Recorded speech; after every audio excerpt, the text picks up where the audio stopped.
Yes, good morning to all. कैसे हो सब? बढ़िया, एकदम से खास, टकाटक। यस, लास्ट क्लास में आप लोगों ने टॉपिक की स्टार्टिंग की और जिस टॉपिक को फिनिश कर लिया था, ख़त्म कर लिया था, वो आपका एम्ब्रियोलॉजी का एक फर्स्ट पॉइंट रिप्रोडक्टिव सिस्टम के रेफरेंस में आपने मेल रिप्रोडक्टिव नर जनन तंत्र को समाप्त किया था। और उसके सिमिलर हम नेक्स्ट जो स्टार्ट करने जा रहे हैं वो है आपका male reproductive not noise is silence. तो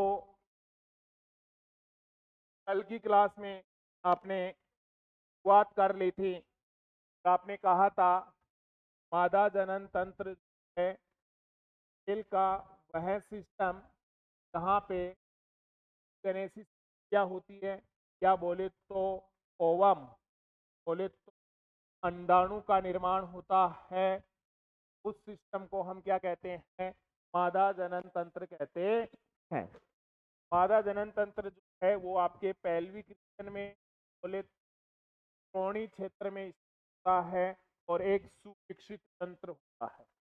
तो अध्ययन की दृष्टि से हम अलग अलग ऑर्गन्स में, अलग अलग पार्ट्स में क्या करते हैं? डिवाइड करते हैं। फर्स्ट जो पार्ट है वो क्या है आपका? ओवरी होता है, बोले अंडाशय। अंडाशय से वाली स्ट्रिक्ट है वो ओविडक्ट होती है। अंडे वाहिनी, अंडवाहिनी के पश्चात दोनों अंडवाहिनियां आपस में संयुक्त होकर का निर्माण करती है। रस का, गर्भाशय का, गर्भाशय के पश्चात कोपुलेटरी ऑर्गन, योनि और आउटर कोपुलेटरी ऑर्गन जो है हम वल्वा कहते हैं। और नेक्स्ट आपकी सहायक जनन ग्रंथि, तो आप क्या कहते हैं? बार्थोली ग्रंथि। क्या कहते हैं? बार्थोली ग्रंथि। तो मेनली हमें मेल रिप्रोडक्टिव रेफरेंस में इन करना है, ऑर्गन्स को, पार्ट्स को लेकर हमें करना है, वो ये है। फर्स्ट ऑफ ऑल हम ओवरी को लेकर डिस्कस करेंगे, के पश्चात oviduct, vagina, vulva and Bartholin. लगभग जब ये टॉपिक कवर होते हैं तो अपना मेल रिप्रोडक्टिव क्या होता है? कंप्लीट। यहाँ से जो ओवरी है, अंडाशय, जो रेफरेंस कहा जाता है, आपका फीमेल का प्राइमरी, प्राथमिक, या मैं बोले तो प्रोडक्टिव ऑर्गन है। तो छोड़कर से जो ऑर्गन है फीमेल रिप्रोडक्टिव सिस्टम के, उन्हें हम क्या कहते हैं? या एसएस, या सहायक रिप्रोडक्टिव ऑर्गन्स कहेंगे। तो फर्स्ट ऑफ ऑल क्या डिस्कस अबाउट ओवरी। हम सबसे पहले अंडाशय को लेकर डिस्कस करने। ओवरी के लिए आपको थीम बनानी होगी। रिप्रोडक्टिव का एक एन प्राइमरी ऑर्गन है, कहाँ पे है? तो आखिर ये ओवरी का कैसा है? ट्रांसवर्स साइड को देखकर आंतरिक दिखाई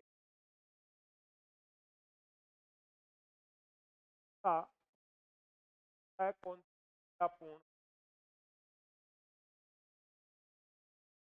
अब हम चलते हैं के लिए अपने फर्स्ट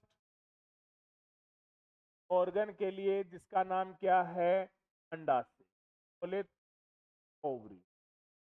कंप्लीटली अपने आप को फोकस कीजिएगा। एक मेजर टॉपिक है, कहाँ से आने की प्रायिकताएं अंडाशय के आ जाता है। अंडाशय मादा का आपका क्या है? प्राथमिक या मुख्य जनन अंग है। क्या है?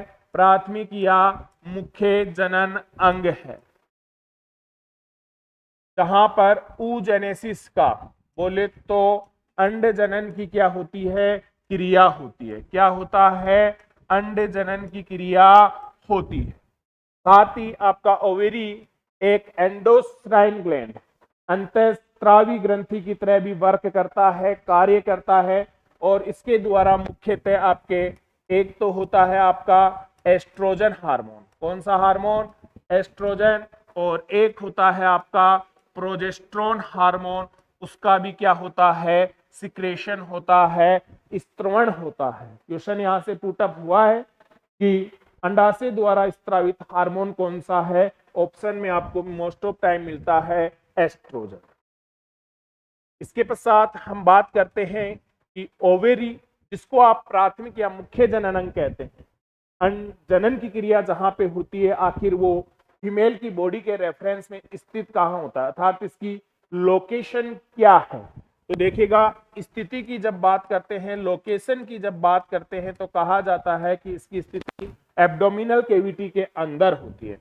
अर्थात यह कहां पर स्थित होता है, आपका उदर गुहा के अंदर स्थित होता है। कहां पे स्थित होता है, उदर गुहा के अंदर, एब्डोमिनल कैविटी के अंदर स्थित होता है। जिसकी आकृति आपकी जो होती है वो कैसी होती है, जो बादाम का सीड होता है ऐसे, उस जैसी आकृति होती है। अर्थात बादाम जैसी क्या होती है, इसकी आकृति होती है।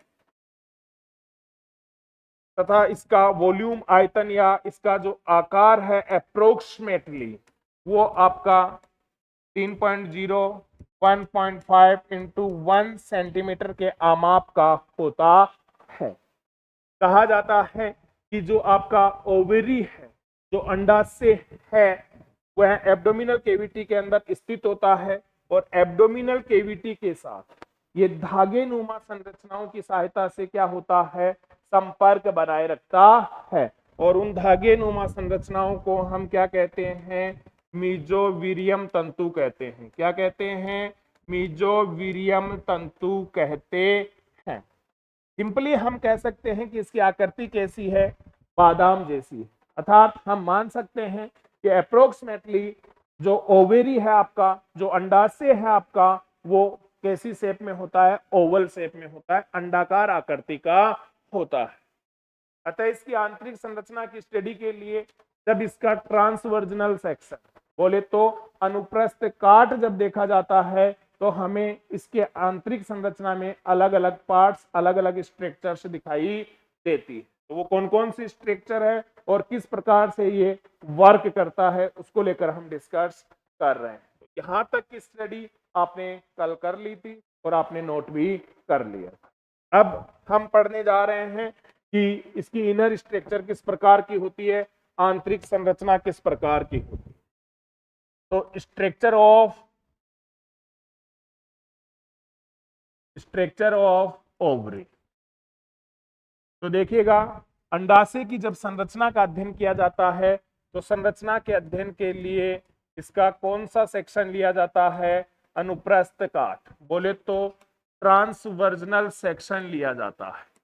और जब ट्रांसवर्जनल सेक्शन का हम बुक डायग्राम देखते हैं, किताबी डायग्राम जब देखते हैं, तो किताबों के अंदर एक इस प्रकार की स्ट्रक्चर बनी होती है।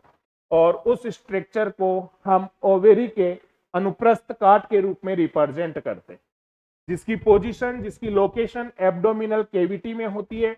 और एब्डोमिनल कैविटी के अंदर ये फाइबर लाइक स्ट्रक्चर्स की सहायता से अटैच होता है। और उन फाइबर लाइक, उन तंतुनुमा संरचनाओं को हम क्या कहते हैं, मीजोबीरियम फाइबर्स कहते हैं। क्या कहते हैं, मीजोबीरियम फाइबर्स कहते हैं, जिनकी सहायता से ये जुड़ा होता है। ओवेरी भी, जिसकी उत्पत्ति मीजोडर्म से होती है, प्राथमिक या मुख्य जनन अंग है, जिसके चारों ओर भी आपका द्विप्रतीय आवरण पाया जाता है। और इसमें बाहर वाला जो आवरण है वह आपका पतला आवरण होता है। और इस आवरण को हम क्या कहते हैं, विसरल पेरिटोनियम कहते हैं। क्या कहते हैं, विसरल पेरिटोनियम कहते हैं। अर्थात जिस प्रकार से आपके वर्षण में द्विप्रतीय आवरण होता है, उसी प्रकार से ओवेरी के चारों तरफ भी एनवलप होता है। जिसमें आउटर लेयर विसरण पेरिटोनियम के नाम से जानी जाती है, और जो इनर लेयर है उस इनर लेयर को ट्यूनिका एल्बुजिनिया कहा जाता है। क्या कहा जाता है? ट्यूनिका एल्बुजिनिया कहा जाता है। ट्यूनिका एल्बुजिनिया जो आपकी संयोजी ऊतकों द्वारा निर्मित थोड़ी फ्लेसी लेयर है, थोड़ी मोटी लेयर होती है, और इन दोनों लेयर्स के बीच में एक थिन लेयर प्रेजेंट होती है, और उस थिन लेयर को हम कहते हैं टर्मिनल लेयर, बोले तो जननिक उपकला। क्या कहते हैं? जननिक उपकला, जिसकी कोशिकाओं द्वारा किसका फॉर्मेशन होता है? उगोनिया का निर्माण होता है। किसका निर्माण होता है? उगोनिया का निर्माण होता है। इसकी मोस्ट दो लेयर होती है, इसमें बाहर वाली आपकी विसरल पेरिटोनियम, अंदर वाली जो होती है वो क्या है? Tunica albuginea. इनके बीच में एक पतली परत उपकला कोशिकाओं की ओर पाई जाती है, जो उगोनिया का फॉर्मेशन करने का कार्य करती है। कहा जाता है कि जो आपका ओवेरी है, इसकी जो इनर स्ट्रक्चर है उसको हम 2 पार्ट्स में डिवाइडेड करते हैं। कितने पार्ट्स में डिवाइडेड करते हैं? 2 भागों में। अर्थात जब इसकी आंतरिक संरचना को देखा जाता है तो जो इसका पैराइटल पार्ट होता है, परिधीय भाग जो होता है, वह परिधीय भाग ज्यादा डेंस होता है। डेंस बोले तो ज्यादा सघन होता है, जबकि जो इसका मिड पार्ट है, मध्यवर्ती भाग है, वो थोड़ा सा क्या होता है? ट्रांसपेरेंट होता है, बोले तो पारदर्शी होता है। अतः इसकी आंतरिक संरचना को हम कितने भागों में बांटते हैं? 2 भागों में, जिसमें इसका पहला या परिधीय भाग जो होता है उसे हम क्या कहते हैं? कॉर्टेक्स कहते हैं, बोले तो क्या कहते हैं? वल्कुट कहते हैं। और वल्कुट क्या होता है? सघन होता है, डेंस होता है, क्योंकि इसके अंदर प्रेजेंट होता है आपके फोलिकल सेल्स। क्या पाई जाती है? आपकी फोलिकल सेल्स, बोले तो इसके अंदर पुट्टक कोशिकाएं पाई जाती है। क्या पाई जाती है? पुट्टक कोशिका पाई जाती है। इसी के साथ अनेक प्रकार की वेसल्स, बोले तो वाहिकाएं, जिनमें आप कह सकते हैं कि रक्त वाहिनियां अधिक सघन होती हैं। साथ ही यहाँ पर वेरियस टाइप स्ट्रक्चर का फॉर्मेशन होता है, जिसके कारण इसकी सघनता अधिक होती है। जबकि जो इसका मिड पार्ट होता है, मिडिल जो पार्ट होता है, उस मिडिल पार्ट को हम कहते हैं मेड्यूला। क्या कहते हैं? मेड्यूला कहते हैं, बोले तो मध्यांश कहते हैं। क्या कहते हैं मेरे प्यारों? मध्यांश कहते हैं। जो कम सघन होता है, क्योंकि यहाँ पे रक्त वाहिनियों की और पुट्टक कोशिकाओं की संख्या क्या होती है? कम होती है, और तरल पदार्थ ज्यादा उपस्थित होता है। Any doubt? No doubt? बढ़िया, मजा आ रहा है ना? ठीक है, ऐसे उदास नहीं रहना है, बिल्कुल जिंदा दिली के साथ आपको पढ़ना है। ठीक है ना? अच्छा चल रहा है? पीछे से किसी को नींद तो नहीं आ रही? यस। तो देखिएगा, आंतरिक संरचना को हम कितने पार्ट्स में बांटते हैं? 2 पार्ट्स में। एक तो परिधीय भाग, परिधीय भाग को क्या कहते हैं? वल्कुट भाग, जिसकी सघनता अधिक होती है। जबकि जो मध्यवर्ती भाग है वो कौन सा है? आपका मध्यांश भाग है, जिसकी सघनता क्या होती है? कम होती है। अब देखिएगा, कहा जाता है कि जब फीमेल में यौनारंभ या प्यूबर्टी जब आती है, अप्रोक्सीमेटली 13 या 14 ईयर्स ओल्ड जब होती है, तब जो उगोनिया यहाँ पे जर्मिनल एपिथेलियम के साथ प्रेजेंट थे। क्यों? क्योंकि मादा में उगोनिया का ऊजेनेसिस को जब हम पढ़ेंगे तो इस बात को जानेंगे कि उगोनिया का निर्माण प्री ब्रीथ हो जाता है, जन्म से पहले, अर्थात भ्रूणीय अवस्था में ही हो जाता है, और सारे के सारे उगोनिया कैद होते हैं कहां पे? इस जर्मिनल एपिथेलियम के साथ। ठीक है, अर्थात ट्यूनिका एल्बुजिनिया के पीछे की ओर। ठीक है, तो जैसे ही यौनारंभ का समय आता है तो इस ओवेरी के अंदर, क्योंकि यौनारंभ के समय मेंस्ट्रुएशन साइकिल स्टार्ट हो जाती है, जिसके कारण आपके ओवेरी के अंदर कुछ प्रोसेस कंप्लीट होते हैं, संपन्न होते हैं। तो कहा जाता है कि जैसे ही यौनारंभ का समय आता है, जर्मिनल एपिथेलियम से आपके उगोनिया कहाँ आ जाते हैं? आपके उगोनिया आ जाते हैं कोर्टेक्स पार्ट में, वल्कुटे भाग में उगोनिया आता है। और उगोनिया यहां पर आकर अपने आकार में क्या करता है? वृद्धि करता है। उगोनिया यहां पे आके अपने साइज को क्या करता है? इंक्रीज करता है, बढ़ाता है। और साथ ही यहां पर स्थित पुटक कोशिकाएं जो है वो इसके चारों तरफ व्यवस्थित होने लगती है। क्या होने लगती है? व्यवस्थित होने लगती है। अर्थात उगोनिया कहां पे आ गया है आपका? यौनारंभ के समय कोर्टेक्स में, मेंस्ट्रुएशन साइकिल के दरमियान कहां पे आ गया है? कोर्टेक्स में। और उसने थोड़ा सा अपने वॉल्यूम को बढ़ाया, सरफेस एरिया को बढ़ाया, आकार में उसने क्या की? वृद्धि की। और साथ ही यहाँ पे हलचल हुई, जिसके कारण जो ग्राफिया जो सॉरी पुट्टक कोशिकाएं हैं वो इसके चारों तरफ क्या होती है? व्यवस्थित होने लग जाती है, जिसके कारण उगोनिया के चारों ओर आपका एक कणिकीय स्तर बन जाता है। क्योंकि पुट्टक कोशिकाएं गोलाकार या कैसी होगी? अंडाकार। और वो एक सीक्वेंस के अंदर क्या होगी? इसके चारों तरफ व्यवस्थित होना प्रारंभ कर देगी। तो उन पुट्टक कोशिकाओं के कारण इसके चारों तरफ एक कणिकीय आवरण बनता है। किसके चारों ओर? उगोनिया के चारों ओर एक कणिकीय आवरण बनता है। और उस कणिकीय आवरण को मेम्ब्रेना ग्रेनुलोसा कहा जाता है। क्या कहा जाता है? मेम्ब्रेना ग्रेन्युलोसा कहा जाता है मेरे प्यार। या कहते हैं इसे कणिकीय स्तर। क्या कहते हैं? कणिकीय स्तर कहते हैं। ये मेम्ब्रेना ग्रेनुलोसा का जो आवरण होता है वो द्विपरतीय होता है। कैसा होता है? द्विपरतीय होता है, जिसमें अर्थात ये जो कणिकीय स्तर बना है जिसको आप मेम्ब्रेना ग्रेनुलोसा कहते हैं, इसकी कितनी परतें होती है? 2 परतें होती है, जिसमें एक को थीका इंटरना और एक को कहा जाता है थीका एक्सटर्ना। एक को क्या कहा जाता है? Theca interna. क्या कहा जाता है? Theca interna. और एक को कहा जाता है थीका एक्सटर्ना। ठीक है। और ये दोनों लेयर, या बोलिएगा कि ये पुट्टक कोशिकाएं जो कणिकीय स्तर के रूप में व्यवस्थित हो गई है, इनके द्वारा अब क्या होता है? एक हार्मोन का सिक्रेशन होता है। और उस हार्मोन को हम क्या कहते हैं? एस्ट्रोजन हार्मोन कहते हैं। क्या कहते हैं? एस्ट्रोजन हार्मोन कहते हैं।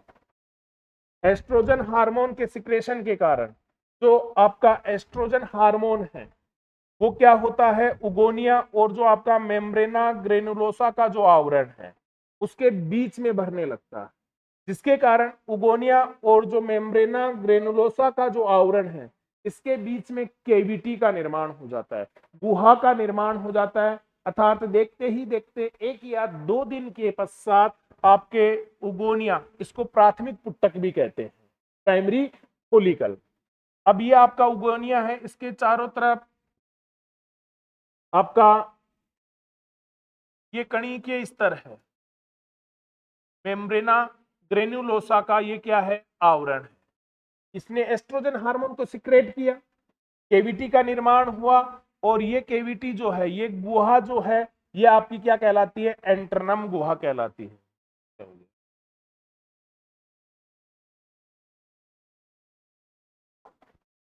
थोड़ा सा ज्यादा पुश कर दिया क्या?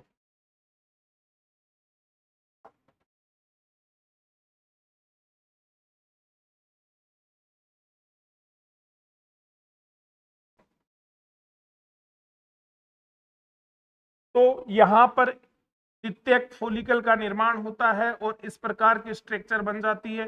अर्थात उगोनिया और आपके मेम्ब्रेना ग्रेनुलोसा के बीच में आपकी एक गुहा निर्मित हो जाती है। और उस गुहा को हम क्या कहते हैं? एंटरनम गुहा कहते हैं। क्या कहते हैं?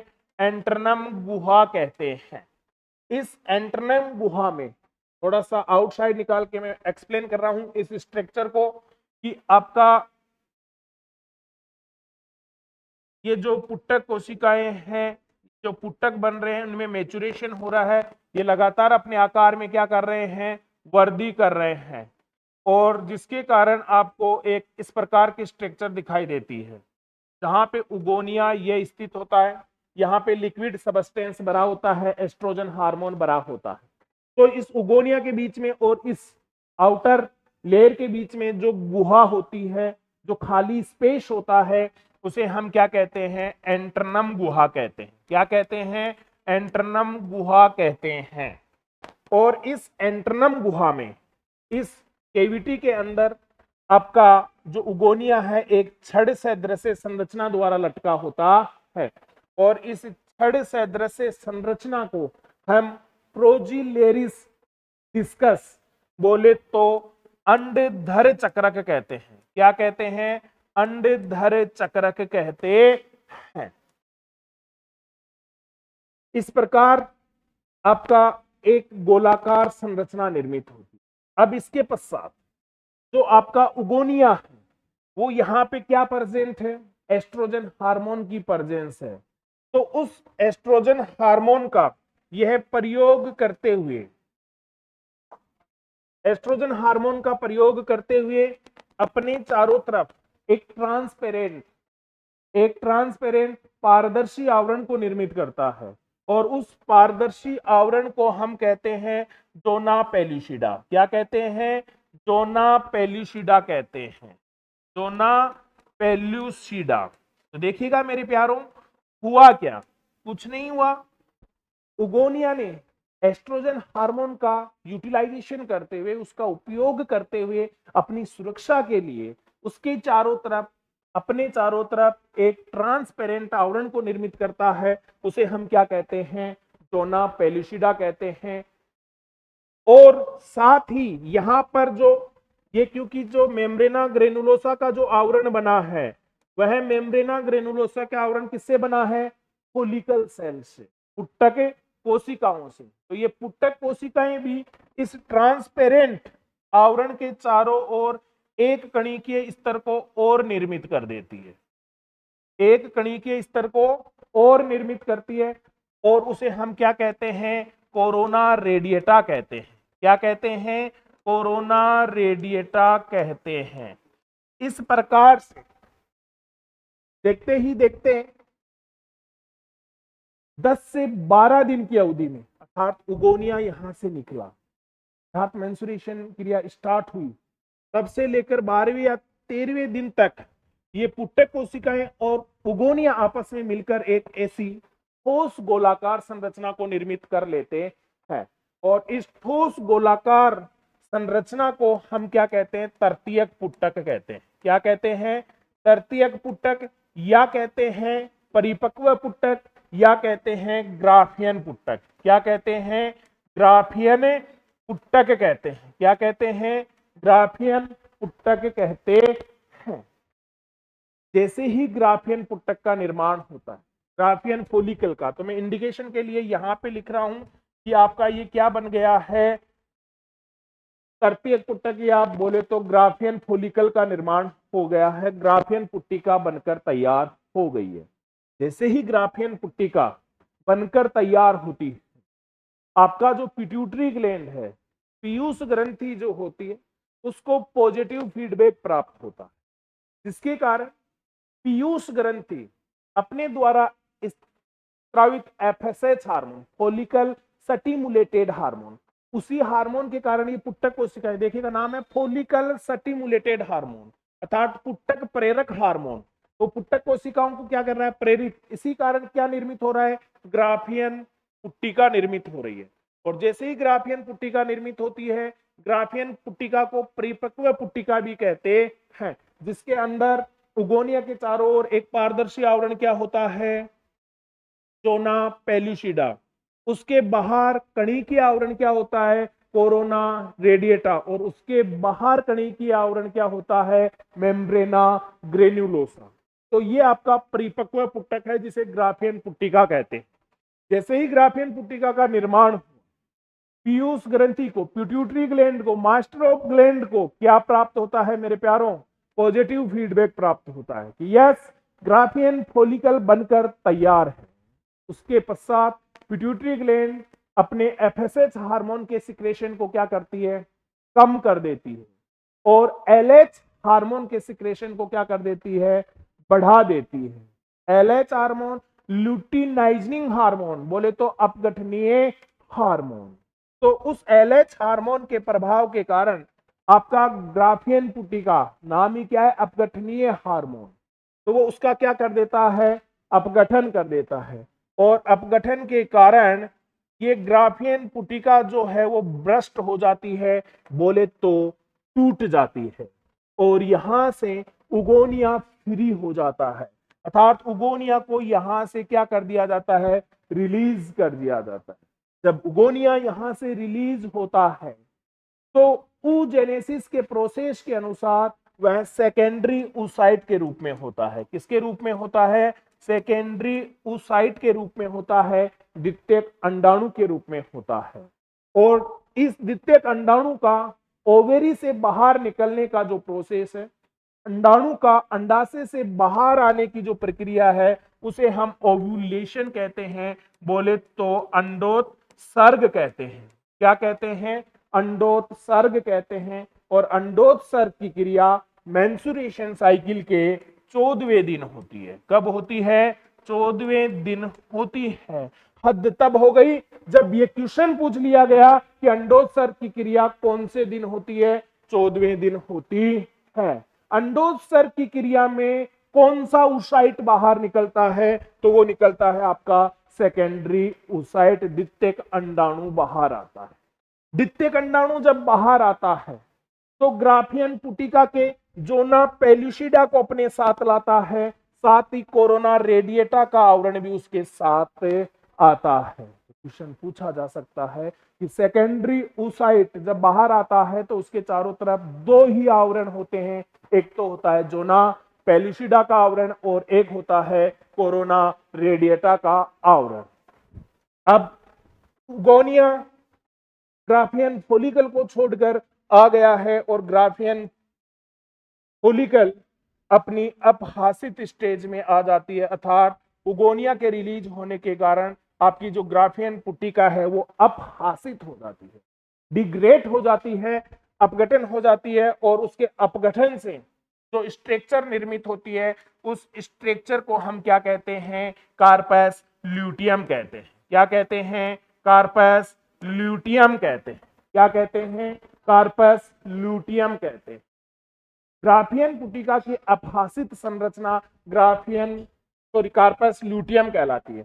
और यह कार्पस ल्यूटियम एक अस्थायी अंतःस्रावी ग्रंथि की तरह कार्य करती है। अस्थायी, नॉन स्टेबल एंडोस्राइन ग्लैंड, अंतःस्रावी ग्रंथि की तरह कार्य करती है, जिसके द्वारा प्रोजेस्टेरोन हार्मोन को सिक्रेट किया जाता है। किसको सिक्रेट किया जाता है, प्रोजेस्टेरोन हार्मोन को स्त्रावित किया जाता है। क्वेश्चन पूछा गया है कार्पस ल्यूटियम द्वारा स्त्रावित हार्मोन कौन सा है, वो है आपका प्रोजेस्टेरोन होता है। यदि ये सेकेंडरी oocyte आगे जाके ओविडक्ट में फर्टिलाइजेशन की क्रिया कंप्लीट कर लेता है तो आपका कार्पस ल्यूटियम बना रहता है। और यदि by luck by chance fertilization का प्रोसेस नहीं होता है तो कार्पस ल्यूटियम और अपगठित होकर किसमें बदलता है, कार्पस एल्बिकेंस में बदलता है। किसमें बदलता है, कार्पस एल्बिकेंस में बदलता है। और इस कार्पस एल्बिकेंस को रजस्त्राव के दरमियान आउट ऑफ बॉडी कर दिया जाता है। इस प्रकार से एक्सप्लेनेशन होता है स्ट्रक्चर ऑफ ओवेरी को, जहां से बार बार पूछा गया है कि जो आपका ओव्यूलेशन का प्रोसेस है वो कब होता है और प्रोजेस्टेरोन हार्मोन का सिक्रेशन किसके द्वारा किया जाता है। तो ये था आपका स्ट्रक्चर ऑफ ओवेरी। एक बार फिर से हम इसका रिपीटेशन देख रहे हैं। तो देखिएगा, हमने कहा कि ओवेरी या अंडाशय जो है आपका फीमेल का प्राइमरी या मेन रिप्रोडक्टिव ऑर्गन होता है, जो कि एब्डोमिनल कैविटी के अंदर स्थित होता है। और इसकी आकृति जो होती है अप्रोक्सीमेटली ओवल शेप या बादाम की आकृति की होती है। और यह ओवेरी उदर गुहा से संपर्क फाइबर लाइक स्ट्रक्चर से बनाए हुए होता है, जिन्हें हम मीजोबीरियम फाइबर्स कहते हैं। इसके चारों तरफ एक डेंस एनवेलप पाया जाता है, अंडाशय आवरण पाया जाता है, जिसमें बाहरी परत पतली होती है, जिसे हम विसरल पेरिटोनियम के नाम से जानते हैं।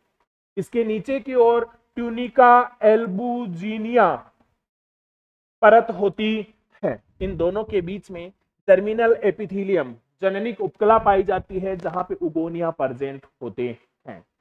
आंतरिक संरचना को हम दो भागों में बांटते हैं, जिसमें परिधीय संरचना वल्कुट जो सघन होता है, और मध्यवर्ती भाग आपका मेडुला या मध्यांश कहलाता है। जब प्यूबर्टी या यौनारंभ के समय मेंस्ट्रुएशन साइकिल का प्रोसेस स्टार्ट होता है, जर्मिनल एपिथेलियम को छोड़कर उगोनिया कोर्टेक्स भाग में आता है, और कोर्टेक्स पार्ट में आकर अपने आकार में इंक्रीमेंट करता है, आकार को बढ़ाता है, साथ ही अपने चारों ओर या उसके चारों ओर पुट्टक कोशिकाओं का एक स्तर निर्मित होता है, जिसे मेम्ब्रेना ग्रेनुलोसा का स्तर कहते हैं, और उस स्तर की थीका इंटरनल लेयर द्वारा आपके एस्ट्रोजन हार्मोन का सिक्रेशन होता है। उसके पश्चात उगोनिया व मेम्ब्रेना ग्रेनुलोसा के आवरण के बीच में एक गुहा का निर्माण होता है, जिसे एंटरनम गुहा कहते हैं, और इस एंटरनम गुहा के अंदर उगोनिया एक छड़ रूपी संरचना के साथ लटका रहता है, और उस छड़नुमा संरचना को अंडधर चक्रक कहते हैं। धीरे धीरे जैसे जैसे उगोनिया आकार में वृद्धि करता है, एस्ट्रोजन का यूटिलाइजेशन करता हुआ अपने चारों तरफ क्या करता है, एक ट्रांसपेरेंट पारदर्शी आवरण निर्मित करता है, जिसे जोना पेलुसिडा कहते हैं। और जोना पेलुसिडा के चारों ओर या जोना पेलुसिडा के बाहर की ओर पुट्टक कोशिकाएं एक अन्य आवरण को और निर्मित करती है, जिसे हम क्या कहते हैं, कोरोना रेडिएटा कहते हैं। कोरोना रेडिएटा जोना पेलुसिडा से युक्त यह ठोस गोलाकार संरचना परिपक्व पुट्टक या ग्राफियन पुट्टिका कहलाती है। जैसे ही ग्राफियन पुट्टिका का निर्माण होता है, पिट्यूटरी ग्लैंड अपने एलएच हार्मोन के सिक्रेशन को बढ़ा देती है और एफएसएच हार्मोन के सिक्रेशन को कम कर देती है, जिससे ग्राफियन फोलिकल आपका डिग्रेड हो जाता है, अपहासित हो जाता है, और वहां से उगोनिया सेकेंडरी oocyte के रूप में मेंस्ट्रुएशन साइकिल के 14वें दिन अंडाशय से बाहर आ जाता है, जिसे हम अंडोत्सर्ग की क्रिया कहते हैं। अंडोत्सर्ग की क्रिया के पश्चात अपहासित ग्राफियन पुट्टिका कार्पस ल्यूटियम कहलाती है, जो कि अस्थायी अंतःस्त्रावी ग्रंथि की तरह प्रोजेस्टेरोन हार्मोन को सिक्रेट करती है। और यदि निषेचन की क्रिया हो जाती है तो कार्पस ल्यूटियम गर्भावधि तक बनी रहती है, और यदि नहीं होता है निषेचन का प्रोसेस तो कार्पस ल्यूटियम कार्पस एल्बिकेंस में बदलकर आउट ऑफ बॉडी कर दी जाती। ठीक है, बहुत ही शानदार रही होगी आपकी क्लास। ठीक है, तो ये था। Any doubt please tell me, कोई भी कंफ्यूजन हो बताइएगा। दो क्वेश्चन यहां से पूछे गए हैं, एक तो ये कि कौन सा अंडाणु बाहर निकलता है, अंडोत्सर्ग की क्रिया कब होती है, और प्रोजेस्टेरोन हार्मोन का स्त्रवण किसके द्वारा किया जाता है। Okay, clear? एनी डाउट तो लिखिएगा।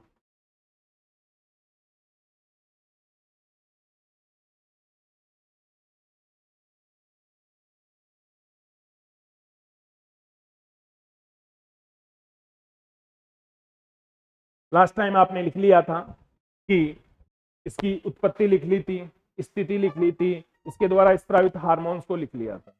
अब आप हेडिंग लगा लें, अंडाशय की संरचना, स्ट्रक्चर ऑफ ओवेरी, अंडाशय की संरचना।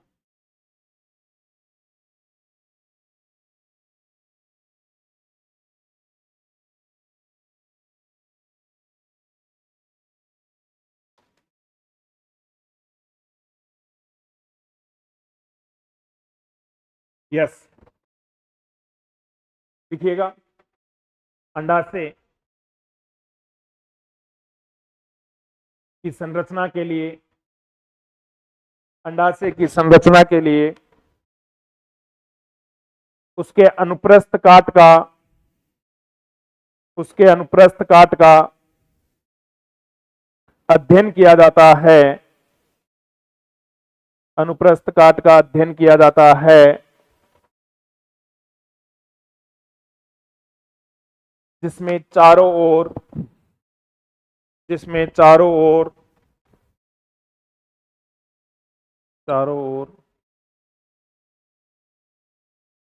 द्विपरतीय आवरण आवरण होता है। कुछ बुक्स में आपको त्रिस्तरीय भी मिलेगा, क्योंकि वो जननिक उपकला को भी क्या करते हैं, अटैच करते हैं। द्विवृत्तीय आवरण होता है। Line change. अंडाशय का बाहरी आवरण, अंडाशय का बाहरी आवरण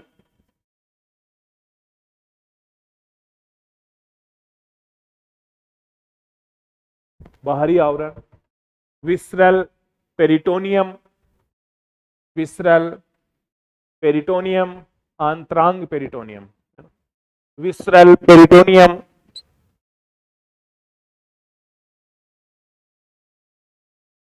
विसरल पेरिटोनियम एवं आंतरिक आवरण, आंतरिक आवरण ट्यूनिका एल्बुजिनिया, ट्यूनिका एल्बुजिनिया,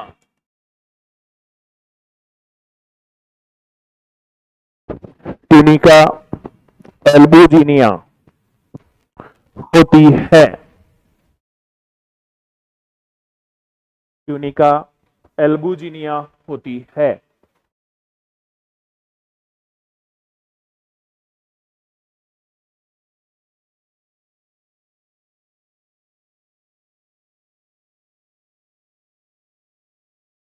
ठीक है, लाइन चेंज।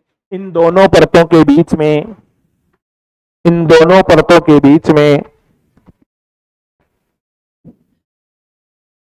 जननिक उपकला की, इन दोनों परतों के बीच में जननिक उपकला की, जननिक उपकला की पतली परत, जननिक उपकला की पतली परत पाई जाती है, पतली परत पाई जाती है।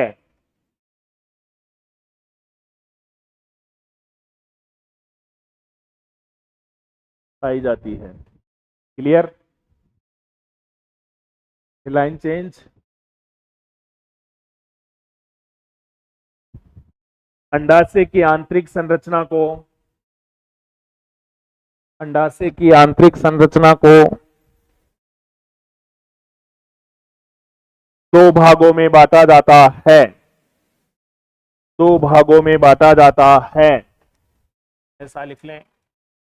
फर्स्ट स्ट्रोमा भाग, सॉरी वल्कुट भाग, फर्स्ट लिखें आपका कोर्टेक्स पार्ट, वल्कुट भाग, और इसके आगे डैश करके लिख लें यह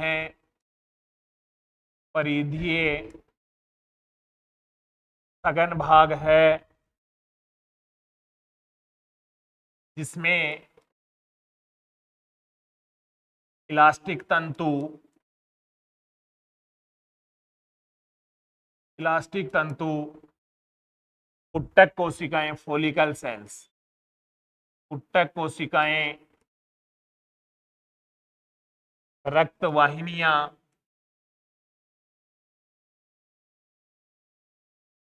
उपस्थित होती है, उपस्थित होती है। जबकि सेकेंड या जो मिड पार्ट होता है उसे हम कहते हैं मध्यांश, बोले तो मेड्यूला। मेड्यूला की जो डेंसिटी होती है, जो सघनता होती है, वो क्या होती है मेरे प्यारों, कम होती है, क्योंकि उसमें कम मात्रा में क्या है, उत्तक कोशिकाएं होती है। यह मध्यवर्ती भाग है, स्ट्रोमाई भी लिखा होगा कुछ। यह मध्यवर्ती भाग है जो कम सघन होता है, जो कम सघन होता है।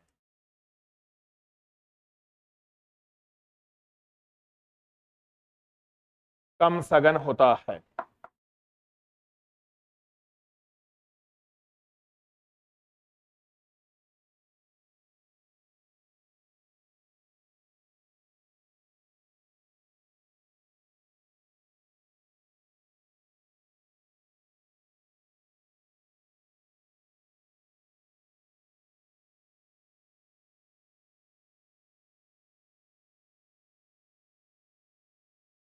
Line change. अब देखिएगा क्या हुआ, यौनारंभ के समय या मेचुरेशन के समय क्या होता है, एक तो फोलिकल सेल्स जो हैं वो क्या होती है, डिवाइड होती है, क्योंकि एफएसएच हार्मोन के कारण वो क्या हुई है, प्रेरित हुई है। और यहां से उगोनिया निकलकर कहाँ आ गया है, वल्कुट रीजन में, कॉर्टेक्स पार्ट के अंदर आ गया है, जो अपने आकार में क्या करेगा, वृद्धि करेगा। साथ ही जो पुट्टक कोशिकाएं हैं इसके चारों तरफ क्या हो जाएगी, व्यवस्थित हो जाएगी। ठीक है, तो लिखें परिपक्वता के समय, परिपक्वता के समय, परिपक्वता के समय उगोनिया, उगोनिया, उगोनिया, उगोनिया आकार में वृद्धि करता है, उगोनिया आकार में वृद्धि करता है एवं उगोनिया आकार में वृद्धि करता है एवं पुट्टक कोशिकाएं, फोलिकल सेल्स, पुट्टक कोशिकाएं उसके चारों ओर व्यवस्थित होकर, उसके चारों ओर व्यवस्थित होकर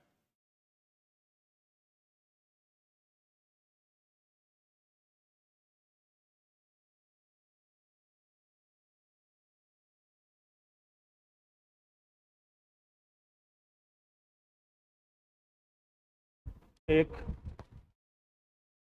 कणिकीय स्तर का निर्माण होता है, चारों ओर एक कणिकीय स्तर का निर्माण होता है जिसे मेम्ब्रेना ग्रेनुलोसा या कणिकीय स्तर कहते हैं, मेम्ब्रेना ग्रेनुलोसा या कणिकीय स्तर कहते हैं। पुट्टक कोशिकाएं व्यवस्थित होती है जिससे उगोनिया के चारों ओर एक कणिकीय स्तर का निर्माण होता है जिसे मेम्ब्रेना ग्रेनुलोसा कहते हैं, मेम्ब्रेना ग्रेनुलोसा कहते हैं।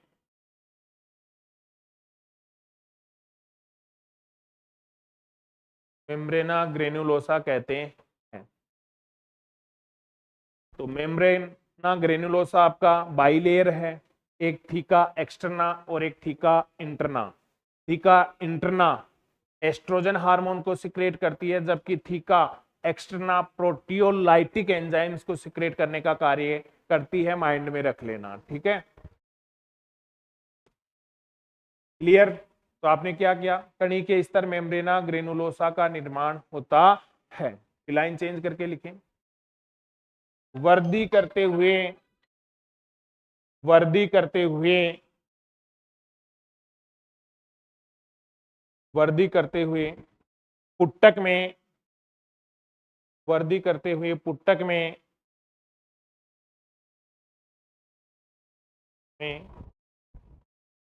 एक गुहा, एक गुहा कैविटी, एक गुहा एंट्रनम गुहा का निर्माण होता है, एंट्रनम गुहा का निर्माण होता है, गुहा का निर्माण होता है जिसमें, जिसमें जिसमें उगोनिया, उगोनिया, उगोनिया, जिसमें उगोनिया अंडधर चक्रक प्रोजिलेरिस डिस्कस, पुस्तक में लिख लेना प्रोजिलेरिस डिस्कस, डिस्कस की सहायता से, की सहायता से लटका रहता है।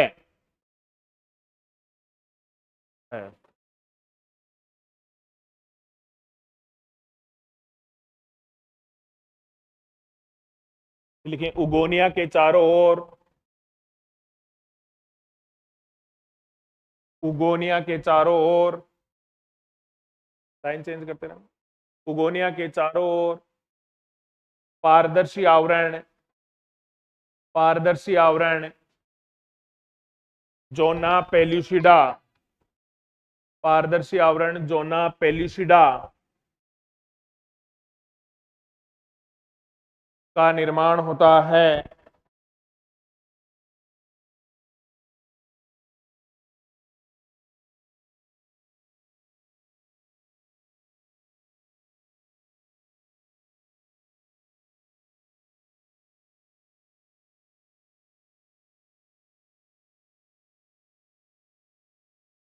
पारदर्शी आवरण जोना पेल्यूसिडा का निर्माण होता है, जिसके चारों ओर, जिसके चारों ओर, जिसके चारों ओर कणिकीय आवरण, कणिकीय आवरण, कणिकीय आवरण कोरोना रेडिएटा का निर्माण होता है, कोरोना रेडिएटा का निर्माण होता है।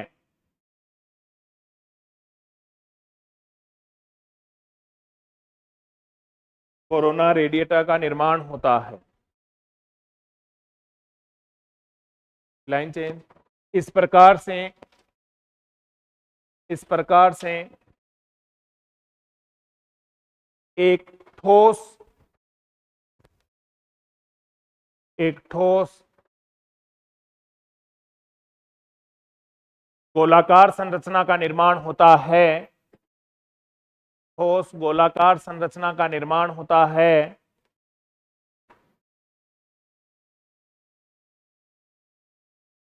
जिसे ग्राफियन पुट्टिका, जिसे ग्राफियन पुट्टिका, ग्राफियन फोलिकल, जिसे ग्राफियन पुट्टिका, ग्राफियन पुट्टिका कहते हैं, ग्राफियन पुट्टिका कहते हैं। अब देखिएगा यहां पे एक थोड़ी सी बात और है, देखिएगा ऊजोनेसिस के प्रोसेस को जब हम पढ़ते हैं तो जब उसकी ग्रोथ फेज को पढ़ते हैं तो कहते हैं कि आकार में वृद्धि करता है, और आकार में वृद्धि वाले उगोनिया को हम कहते हैं प्राइमरी oocyte, प्राइमरी oocyte। तो देखिएगा हम जब एक्सप्लेनेशन पढ़ रहे थे तो अपन ने कहा कि कोर्टेक्स पार्ट में उगोनिया आकर अपने आकार में क्या करता है, वृद्धि करता है। तो वो आकार में वृद्धि करता हुआ उगोनिया किस में चेंज हो गया है, प्राइमरी oocyte में। तो प्राइमरी oocyte कहां प्रेजेंट है, ग्राफियन फोलिकल में। अब ग्राफियन फोलिकल का निर्माण हो रहा है, जोना पेल्यूसिडा बन रहा है, कोरोना रेडिएटा बन रहा है। तो जो ग्राफियन फोलिकल होती है, ग्राफियन पुट्टिका होती है, वहीं पर जो ये प्राइमरी oocyte है ये अपनी मल्टीपल फेज में चला जाता है, गुणन प्रावस्था में चला जाता है, और यहाँ पे क्या हो जाता है, मियोसिस से फर्स्ट हो जाता है। क्या हो जाता है, मियोसिस फर्स्ट हो जाता है, जिससे प्राइमरी oocyte किस में बदल जाता है, सेकेंडरी oocyte में बदल जाता है। और फिर क्या होता है, ओव्यूलेशन होता है, अंडोत्सर्ग की क्रिया होती है। कई बार अच्छे अच्छे एग्जाम्स में एक क्वेश्चन पुटअप हुआ है, अंड जनन की क्रिया में मियोसिस फर्स्ट की क्रिया कहां संपादित होती है, तो वो कहां होती है, ग्राफियन पुट्टिका के अंदर।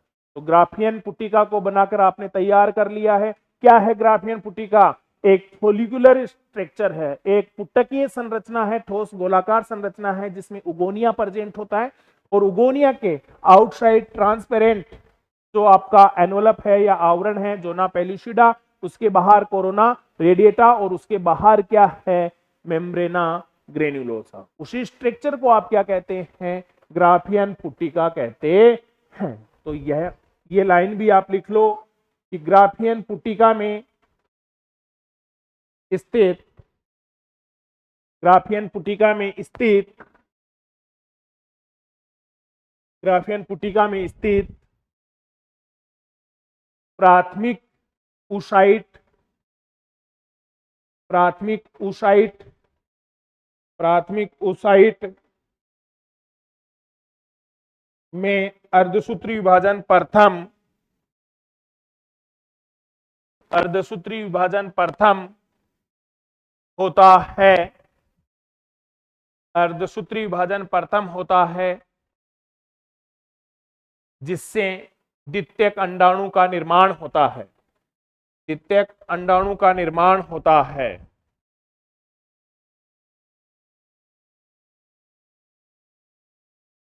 द्वितीयक अंडाणु का निर्माण होता है। क्लियर है?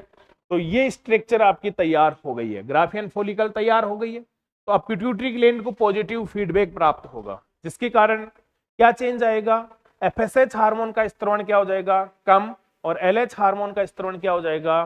बढ़ जाएगा। तो लिखिए, एलएच सर्ज आता है, एक मेंस्ट्रुएशन साइकिल पढ़ेंगे तब उसमें पढ़ेंगे, तो वो 14वें दिन ही होता है, क्योंकि 14वें दिन एलएच हार्मोन का सिक्रेशन सबसे ज्यादा होता है। इसी के कारण ग्राफियन फॉलिकल फटती है और सेकेंडरी oocyte बाहर आता है। तो लिखिए, ग्राफियन पुट्टिका के निर्माण के साथ ग्राफियन पुट्टिका के निर्माण के साथ ग्राफियन पुट्टिका के निर्माण के साथ एफएसएच का स्त्रवण कम हो जाता है। एफएसएच फॉलिकल स्टिमुलेटेड हार्मोन सब लिखवा दूंगा आगे अभी। एफएसएच का स्त्रवण कम हो जाता है, का स्त्रवण कम हो जाता है, एवं एलएच का स्त्रवण बढ़ जाता है। एलएच का स्त्रवण बढ़ जाता है, जिससे ग्राफियन पुट्टिका टूट जाती है या विघटित हो जाती है। ग्राफियन पुट्टिका विघटित हो जाती है एवं द्वितीयक अंडाणु सेकेंडरी oocyte एवं द्वितीयक अंडाणु बाहर निकलता है,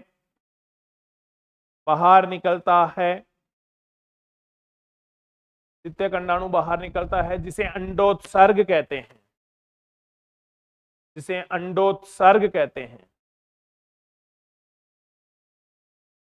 जिसे अंडोत्सर्ग कहते हैं।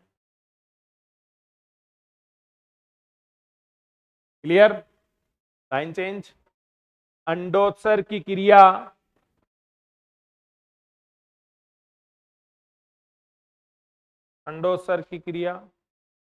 रज्ज चक्र के 14वें दिन होती है। रज्ज चक्र के 14वें दिन होती है। मेंस्ट्रुएशन साइकिल हिंदी रज्ज चक्र। अंडोत्सर्ग की क्रिया रज्ज चक्र के 14वें दिन होती है। क्लियर? अब ओव्यूलेशन का प्रोसेस हो गया है। जो डिग्रेड स्ट्रक्चर बचती है ग्राफियन पुट्टिका की, वो क्या है? आपकी कार्पस ल्यूटियम। तो लिखे, अंडोत्सर्ग के पश्चात अपहासित ग्राफियन पुट्टिका, अंडोत्सर्ग के पश्चात अपहासित ग्राफियन पुट्टिका कार्पस ल्यूटियम कहलाती है। कार्पस ल्यूटियम कहलाती है। अंडोत्सर्ग की क्रिया के पश्चात अपहासित डिग्रेडेड, अपहासित टूटी फूटी, अपहासित संरचना कार्पस ल्यूटियम कहलाती है। कार्पस ल्यूटियम कहलाती है। कार्पस ल्यूटियम, इसकी हिंदी होती है पीत पिंडक, पीले रंग की होती है। कार्पस ल्यूटियम कहलाती है, जो एक अस्थायी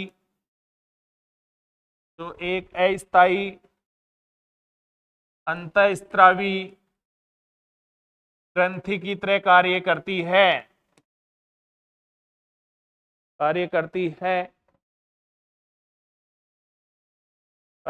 है तथा इसके द्वारा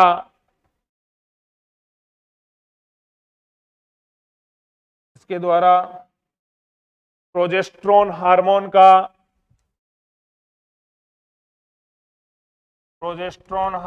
का स्त्रवण किया जाता है। एस्ट्रोजन का भी करती है, प्रोजेस्टेरोन का स्त्रवण किया जाता है।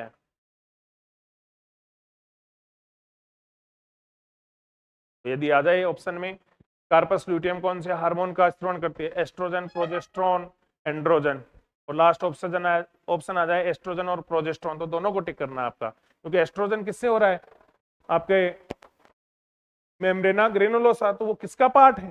ग्राफियन पुटिका का ही तो पार्ट है। और पर्टिकुलर अलग अलग हो तो पूछा जाए कि 4 ऑप्शन में 4 हार्मोन के नाम दे रखे हैं, तो पूछा जाए कार्पस ल्यूटियम द्वारा स्रावित हार्मोन है तो आपको प्रोजेस्टेरोन को टिक करना है। लेकिन ऑप्शन ऐसा भी आ जाए कि एस्ट्रोजन और प्रोजेस्टेरोन दोनों, तो आपको फिर दोनों को टिक करना। प्रोजेस्टेरोन हार्मोन को स्रावित करती है। क्वेश्चन ये पूछा गया है गर्भावधि को बनाए रखने में सहायक हार्मोन कौन सा है, तो उसका आंसर क्या आता है? प्रोजेस्टेरोन ही आता है। क्लियर?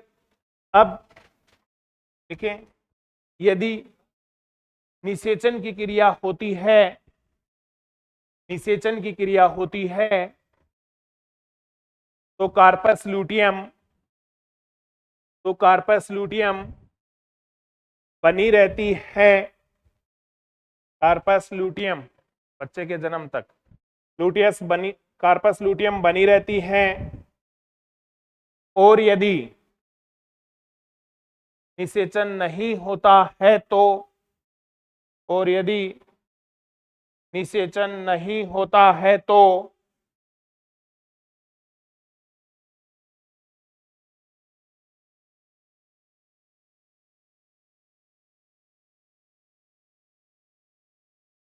कार्पस ल्यूटियम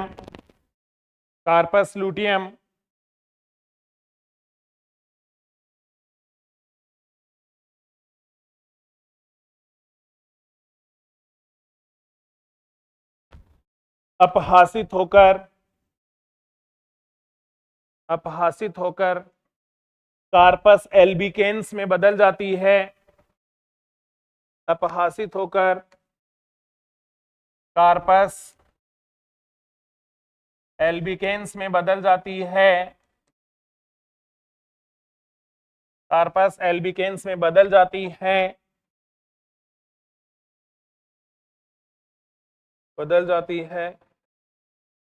जिसे रक्त स्त्राव के दौरान बाहर निकाल दिया जाता है।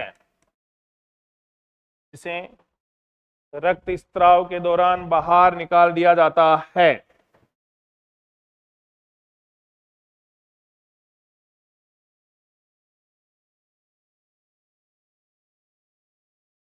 ठीक है, क्लियर? ये था आपका ओवेरी के बारे में। ठीक है, अब देखिएगा, ओवेरी आपका प्राइमरी या मेन रिप्रोडक्टिव ऑर्गन था जिसके बारे में आपने स्टडी की है। एक इजी और आसान टॉपिक था। अब जो आपका ओवेरी होता है, अंडाशय होता है, इसके साथ एक ट्यूबुलर स्ट्रक्चर प्रेजेंट होती है और उस ट्यूबुलर स्ट्रक्चर को हम क्या कहते हैं? ओविडक्ट कहते हैं, अंडवाहिनी कहते हैं। तो अपना जो नेक्स्ट टॉपिक आएगा वो क्या है आपका? ओविडक्ट बोले तो अंडे वाहिनी। क्या आएगा? ओविडक्ट अंडे वाहिनी। ठीक है, देखिएगा मेरे प्यारों, दोनों तरफ के आपके ओवेरी जो है उनके साथ इस प्रकार से जब आप डायग्राम देखते हैं तो एक ट्यूबुलर स्ट्रक्चर प्रेजेंट होती है।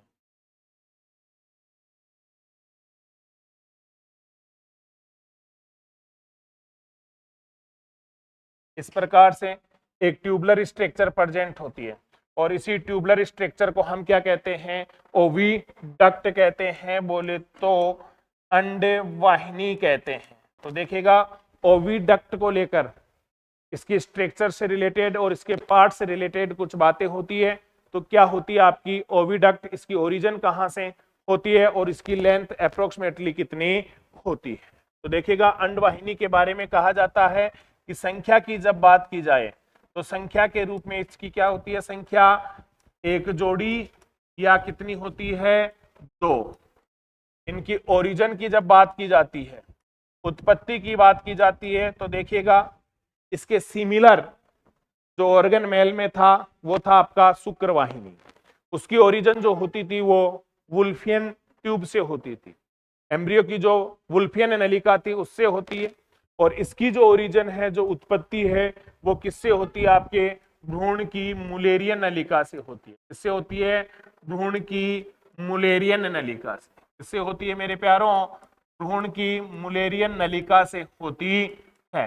कहा जाता है कि अप्रोक्सीमेटली जो आपकी ओविडक्ट है उसकी लंबाई कितनी होती है, 12 सेंटीमीटर होती है। कितनी होती है, 12 सेंटीमीटर होती है। और यह अंडाशय के साथ से यूटेराइन जोन में जाकर आपके आपस में दोनों अंडवाहिनियां क्या हो जाती है, संयुक्त, और किसको फॉर्म करती है, यूट्रस को फॉर्म करती है।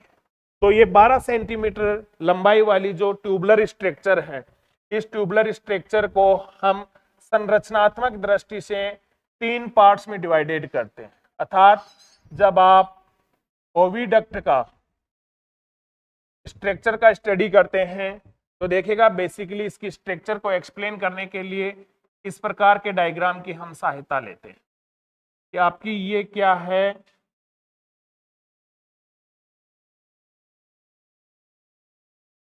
ये आपकी ओविडक्ट है, अंडवाहिनी है जिसकी लंबाई अप्रोक्सीमेटली कहाँ, इसके ऊपर क्या है आपका ओवेरी है, ये वाला पार्ट क्या है आपका यूट्रस है। इनके बीच की जो स्ट्रक्चर है वो क्या है आपकी ओविडक्ट है, जिसके संरचनात्मक दृष्टि से हम कितने भागों में बांट सकते हैं, 3 भागों में। कितने भागों में बांट सकते हैं, 3 भागों में।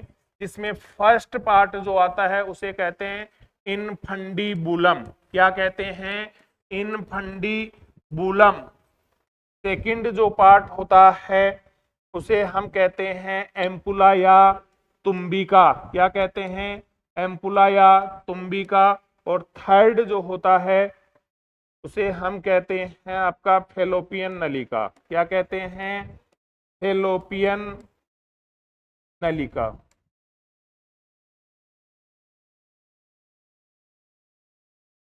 ठीक है, या आप इसे कह सकते हैं एम्पुला की जगह आप गिरवा लेंगे तो अच्छा रहेगा, नेक पार्ट लेंगे तो।